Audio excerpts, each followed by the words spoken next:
আসসালামু আলাইকুম ওরহমতুল্লাহ। আমার দর্শক মণ্ডলী, আমি আপনাদের সম্মুখে মুফতি আমির হামজার একটি বয়ান নিয়ে উপস্থিত হয়েছি ইমান ভঙ্গের 10টি কারণ সম্পর্কে। তিনি খুবই চমৎকারভাবে ইমান ভঙ্গের 10টি কারণ তুলে ধরেছেন। আপনারা শুনুন, শুনলে উপকৃত হবেন। আর ভিডিওটি ভালো লাগলে অন্যের কাছে শেয়ার করে ছড়িয়ে দেবেন যাতে তারাও উপকৃত হয়। এবারে মুফতি আমির হামজার কণ্ঠে ইমান ভঙ্গের 10টি কারণ শুনুন। 10টা কারণ বলবো, যদি দেখেন একটাও আছে আপনার ঈমানও শেষ। এটা কি গুরুত্বপূর্ণ কম নাকি? অনেক গুরুত্বপূর্ণ। আপনি দেখেন তো এই 10টার একটাও আপনার ভেতরে আমার ভেতরে আছে কিনা। 1 নম্বরে ঈমান ভঙ্গের কারণ 10টা। প্রথম নাম্বার সূরা জুমারের 65 নাম্বার আয়াতে এটা আছে এই তথ্যগুলো। যেহেতু আমার আলোচনায় বিষয় না, আমি শুধু থিওরিগুলো বলে দিচ্ছি। মোবাইলে তুলে নেবেন, কাগজ কলমে লিখে নেন, বাড়িতে এসে মিলিয়ে দেখবেন প্র্যাকটিক্যাল লাইফে। 1 নম্বরে যারা শিরিক করবে তাদের ঈমান শেষ। 2 নম্বরে যারা কুফরি করবে তাদের ঈমান শেষ, নষ্ট হয়ে গেছে, ভেঙে গেছে। 3 নম্বরে নেফাক, মনের ভেতরে যাদের মুনাফিকি আছে, উপরে ফিটফাট ভেতরে সদরঘাট। এখানে একটা উদাহরণ আমি তাফসীর থেকে লিখেছি, যারা সব ধর্মকে সমান মনে করে এদের ঈমান নষ্ট হয়ে গেছে। আজ হিন্দুদের কিছু ভোট পাওয়ার জন্য যারা বলে আমরা সার্বজনীন সনাতন ধর্মে সবাই এসে হাজির হইলাম, তাহলে ওই ধর্মকে আপনি ইসলাম ধর্মের মতো মনে করলেন কোন কারণে? ভোট পাওয়ার জন্য? এটা তো মনে করার কথা না। কারণ আল্লাহর কাছে একমাত্র কেবলমাত্র শুধুমাত্র জীবন ব্যবস্থা ধর্মের নাম ইসলাম। ইসলাম বাদ দিয়ে 4500 ধর্ম দুনিয়ায় আছে, সব আল্লাহর কাছে বাতিল। আমি কি বানালাম এগুলো? এটা সূরা আলে ইমরানের 81 নম্বর আয়াতে এই তথ্যটা আছে। তাহলে সব ধর্মকে যারা সমান মনে করেন তারা কোরআনের এই আয়াতের সাথে সূরা আলে ইমরানের 19 নম্বর আয়াত আর 81 নম্বর আয়াতের সাথে পুরা কন্ট্রাডিকশন তাদের। আপনার ঈমান ভেঙে গেছে। 4 নম্বরে নবী ছাড়া অন্য কারো আদর্শ যার ভালো লাগে, এটা সূরা তাওবার 80 নম্বর আয়াতে, 84 নম্বর আয়াতে 2 জায়গায় আছে। আব্দুল্লাহ বিন ওবায়ের নাম শুনেছি সারা জীবন, লোকটার পুরা জীবন আমি পড়েছি, কোনো সমস্যা আমার চোখে তেমন আমি পাইনি। খালি একটা সমস্যা তার ছিল, ও নামাজ রোজা দাড়ি টুপি জোব্বা পাগড়ি মেসাক করা সব ছিল, কিন্তু আদর্শ মানতে গিয়ে বিশ্ব নবীকে বাদ দিয়ে আবু জেহেলকে মানত। একটা মাত্র কারণে ওর ঈমান শেষ। ও মুনাফিক শুধু না, মুনাফিকের সর্দার। মারা যাওয়ার পরে নবীজিকে আল্লাহ ডাইরেক্ট জানিয়েছেন, হে নবী, ওর কবরের পাশে দাঁড়া দেওয়ার কথা, ওর জানাজা দূরের কথা, ওর কবরের পাশ দিয়েও আপনি যাবেন না। ওয়ালা তুসাল্লি আলা আহাদিম মিনহুম মাতা আবাদা ওয়ালা তাকুম মাতা আবাদা ওয়ালা তাকুম আলা কবরি। হে নবী, ওর কবরের পাশ দিয়েও যাবেন না, দাঁড়ানো তো দূরের কথা, জানাজা আরো দূরের কথা। আমার মনে হয় আয়াত পড়ার পরে যতটুকু মনে হচ্ছে, বাংলাদেশে যদি এখন কোরআন নাজিল হওয়ার সিস্টেম থাকতো, অনেকের জানাজা নসিব হইতো না। কারণ ধরা পড়ে যেত। এ লোকটার সব পেয়েছি আমি, ওর দাড়ি ছিল নবীজির মতো, ওর জব্বা ছিল নবীর মতো। আমির হামজার পেছনে না, ও নামাজ পড়তো রাসূলুল্লাহর পেছনে। নবীজির সাথে রোজা রেখেছে, ইফতারি করেছে, মসজিদে নববীতে কাবা শরীফে নামাজ পড়েছে, সব ঠিক ছিল। শুধু আদর্শ মানার ক্ষেত্রে নবীকে মানত না। রাজনৈতিক জীবনে ওর আদর্শ ছিল আবু জেহেল। এই আয়াতটা অনুযায়ী আর এর জীবনী অনুযায়ী বাংলাদেশে কত মানুষ মুনাফিক আপনি বলেন। কিছুদিন আগে একটা জরিপ পেয়েছিলাম, এই দেশে বিশ্ব নবীকে একমাত্র আদর্শ মানার মতো মানুষ 100 জনের 14 জন। কয়জন? 100 জনের 14 থেকে সর্বোচ্চ 15 জন যদি বাদ দেন, থাকে কত? 85 জন নবীজিকে শুধু নবী মানে, কিন্তু আদর্শ মানে না। তাহলে ওই লোকটা সব কিছু মেনেছে, আদর্শ নবীকে মানে না, এই জন্য যদি জাহান্নামে শুধু যাবে না, ও জাহান্নামের নিচে থাকবে। ইন্নাল মুনাফিকিনা ফিদ দারকিল আসফালি মিনান নার। এখানে যারা আলেম আছে জিজ্ঞাসা করেন আসফাল ইসমে তাফসিল, ও শুধু জাহান্নামে যাবে তা না, জাহান্নামের একেবারে নিচে যাবে। ইন্নাল্লাহা জামিউল মুনাফিকিনা ওয়াল কাফিরিনা ফি জাহান্নামা জামিআ। সূরা নিসা 5 নম্বর পারা 19 নম্বর পৃষ্ঠা 15 নম্বর লাইনের 140 নম্বর আয়াত। আল্লাহ তাআলা বলেন, অবশ্যই আমি আল্লাহ জাহান্নামে একত্রিত করব মুনাফিক আর কাফেরদের। আগে কার নাম? আরো জোরে বলেন। যে লোকটা তো ঈমানও গ্রহণ করেছে, কিন্তু ঈমানে এর ভেজাল একটাই, ও আদর্শ হিসাবে রাজনৈতিক জীবনে নবীকে মানত না। এ গাজীপুরের 100 জনের পচা 80 জন ধরা খাবে। কথা বলেন, তার ভেতরে আমু হয়তো পড়ে যেতে পারে, কারণ আমার আদর্শ হিসাবে বিশ্ব নবীকে ভালো লাগে না। আমার আদর্শ হয়ে দাঁড়িয়েছে আমার বাবা, আমার চাচা, আমার দাদা। তার আদর্শ আবু জেহেল রাজনৈতিক জীবনে, এজন্য যদিও জাহান্নামের নিচে যায়, তা আপনি কোথায় যাবেন? ফতোয়া হামজারে জিজ্ঞাসা করা লাগবে না, আপনি নিজের কাছে জিজ্ঞাসা করেন। আপনার ঈমান নেই, আপনি মুনাফিক, ভেঙ্গে গেছে ঈমান। যারা রাসূলের আদর্শের চাইতে অন্য আদর্শকে ভালো মনে করে, তাদের ঈমান ভেঙ্গে যায়। কি হয়? 5 নম্বরে আল্লাহর বিধানকে যাদের ভালো লাগে না, এটা তো আমার মনে হয় আরো বেশি। আল্লাহর বিধানকে যাদের ভালো লাগে না, কোরআনে কারীম প্রচার করো, বাধা দিও না, তাহলে আমল ব্যর্থ হয়ে যাবে। এ কথা কার? এই মাহফিলটা নিয়েই বসেন তো, এখানে কোরআন প্রসার হবে এই উদ্দেশ্য ছাড়া এদের আর কোনো উদ্দেশ্য আছে বলে আমার মনে হয় না। এরা লাভবান হবে, এক একজন 10 কোটি টাকার মালিক হবে, এরকম কিছু নাকি? এদের একই উদ্দেশ্য যে কোরআনের এলাকায় প্রসার হবে, মানুষ কোরআনের কাছে আসবে। আল্লাহর এই কথাটা সূরা মায়েদা 7 নম্বর পারা 1 নম্বর পৃষ্ঠার 83 নম্বর আয়াতে আছে।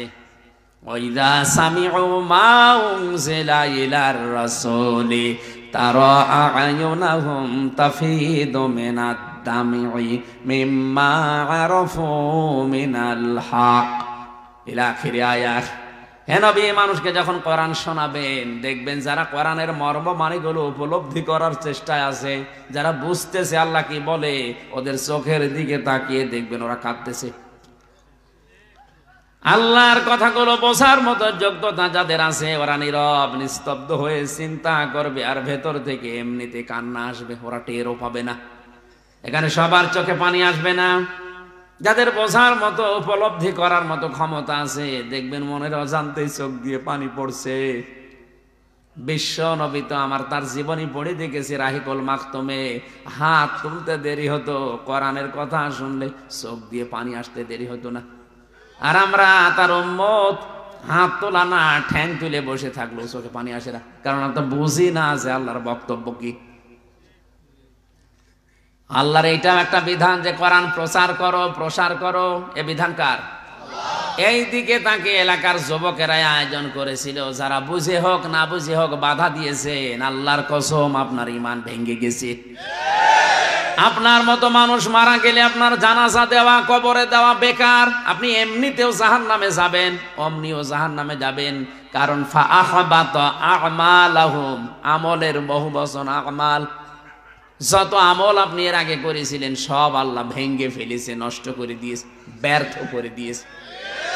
সূরা মুহাম্মদের 1ম আয়াত। এরপরও যদি বলেন ফতোয়া হচ্ছে না, এদিকে আসেন, ঝড়ি কোদাল দিয়ে আপনার ফতোয়া দিচ্ছে। 6 নাম্বারটায় পেয়েছি, দিনের কোন বিধানকে কেউ যদি কটাক্ষ করে খারাপ ভাবে, এটা দিনের বিধান না? নফল ইবাদতের ভেতরে সর্বোত্তম বললাম। তাহলে এই বিধানটাকে যারা কটাক্ষ করলেন, ষড়যন্ত্র করলেন, আপনার ঈমান কিন্তু নষ্ট হয়ে গেছে। আপনি এখন আবার কালেমা পড়ে মুসলমান হন, নয়তো এরকম মুসলমান দাবি করছে যারা কোরআন বিরোধী, এদের জানাজা পড়াও জায়েজ নেই। আব্দুল্লাহ বিন উবাইয়ের জানাজা যদি জায়েজ না হয়, নবীর চাচা আবু তালেবের জানাজা যদি জায়েজ না হয়, চাচা মুশরিক ছিল। আজ যারা সজ্ঞানে স্বেচ্ছায় কোরআনের অনুষ্ঠানগুলো প্রচারে বাধা দিচ্ছেন, বন্ধ করে দিচ্ছেন, আমার মনে হয় আপনিও আব্দুল্লাহ বিন উবাইয়ের মতো। আপনার জানাজা কবরে দেওয়া জায়েজ হয় কি করে, আমার তো বুঝে আসছে না। হ্যাঁ, আমরা হয়তো লোক দেখানোর জন্য চাপে পড়ে করছি, কিন্তু আল্লাহ কবুল করবে না। কারণ নবীর চাচা আবু তালিব মারা যাবার পরে নবীজি নিজে তার কবরের পাশে দাঁড়িয়ে হাত তুলেছিলেন, আল্লাহ তুমি আমার চাচা আবু তালিবকে মাফ করে দাও, কারণ এই লোকটা সারা জীবন আমার পেছনে শ্রম দিয়েছে। হযরতে জিবরাইল এসে বলে, হে নবী, হাত নামান। কার জন্য হাত তুলেছেন? এটা আপনার চাচা, আমি জানি। এ সারা জীবন আপনাকে বাড়িতে রেখে লালন পালন করেছে, পিঠে নিয়ে, মুখে নিয়ে, বুকে নিয়ে মানুষ করেছে, দেখেছি। কিন্তু লোকটা মুশরিক। লোক কি? সূরা তাওবার 113 নম্বর আয়াতটা নাযিল হয়, মা কানা লিন নাবিয়্যি ওয়াল্লাযীনা আমানু আইয়াস্তাগফিরু লিল মুশরিকিন ওয়ালাউ কানু উলি কুরবা মিন বা'দি মা তাবায়্যানা লাহুম আন্নাহুম আসহাবুল জাহিম। আল্লাহ পাক বলেন, হে নবী, শুধু আপনার জন্য না, দুনিয়ায় কোনো ইমানদারের জন্যও এটা জায়েজ নেই, শোভনীয় নেই, উচিত নেই। এটা কখনো করবেন না যে কোনো মুশরিক মারা গেলে আমার কাছে ক্ষমা চাবেন, যদিও এটা আপনার নিকট আত্মীয়। যে নবী কোনোদিন হাত তুলেছে কবুল হয়নি এমন আমি পাইনি, মনের ভেতরে কামনা আসলেই কবুল হয়ে গেছে। সেই নবী হাত তুলে বসে আছে, আল্লাহ হাত ফেরত দিচ্ছে। চাচা মুশরিক, আর আমাদের চাচা টাটকা মুশরিক, মরে যাচ্ছে। 5টা 10টা গরু জবাই করে হুজুর দিয়ে দোয়া করে মনে করছে জান্নাত পেয়ে বসে আছে। জান্নাত, ও জাহান্নামও যাবে কিনা আল্লাহ জানে। আপনার বিবেকে কি বলে বলেন? নবীজির চাচাকে যদি আল্লাহ আয়াত নাজিল করে সতর্ক করে, আর হামজার চাচার কোনো সিরিয়াল আছে? টাটকা মুশরিক মরে যায়, 20টা গরু জবাই করে দিলাম, লোকজন খাওয়া দাওয়া করে পায়খানা করে শেষ করে দিল, মনে করছে চাচা জান্নাত পেয়ে বসে। এটা খালি খাওয়া দাওয়াই হয়, তাছাড়া কিচ্ছু হয় না। আর একটা বিষয় হচ্ছে, মানুষ মারা গেলে তার জন্য যা করা হয় সেটা আরবি নাম হচ্ছে সাদাকা। তার নাম কি? মৃত মানুষের জন্য যা করা হয় তার নাম কি? আরো জোরে, জোর হইল না, আর একবার বলেন। সাদকার মাল খাওয়া জায়েজ আছে, শুধু এতিম, মিসকিন, গরিব, অসহায় এদের জন্য। এই মাসলাকে আমি বানালাম, বলেন না কেন? তাহলে সাদকার মাল খাবে তারা যারা এতিম, মিসকিন, অসহায়, গরিব।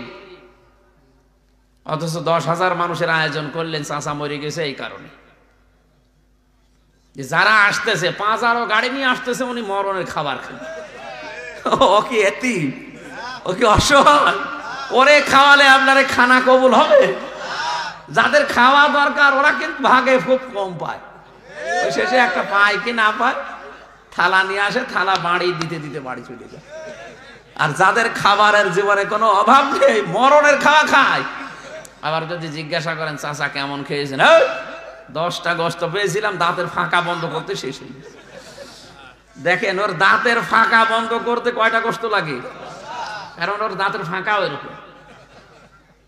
আর যারা 2 পিস দিয়েছিলেন ওর জীবনে দাঁতের ফাঁকা হয়নি। এইগুলো বন্ধ করেন, আপনি বেকার ধোকা খাচ্ছেন। হ্যাঁ, আমাদের কিছু খাবার দাবার হচ্ছে, আপনার কিছু হচ্ছে না।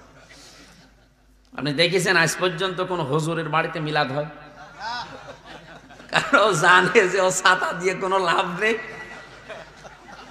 ও বেকার ওদের খাওয়াবো কোন কারণে। হ্যাঁ, আপনি মিলাদ না দিয়ে বেকার ওই টাকাগুলো দিয়ে যদি কোরআন শরীফ কিনে 10টা মানুষকে বলেন পড়েন, তারা কোরআন পড়লে ওই সওয়াবগুলো হয়তো পেতে পারে।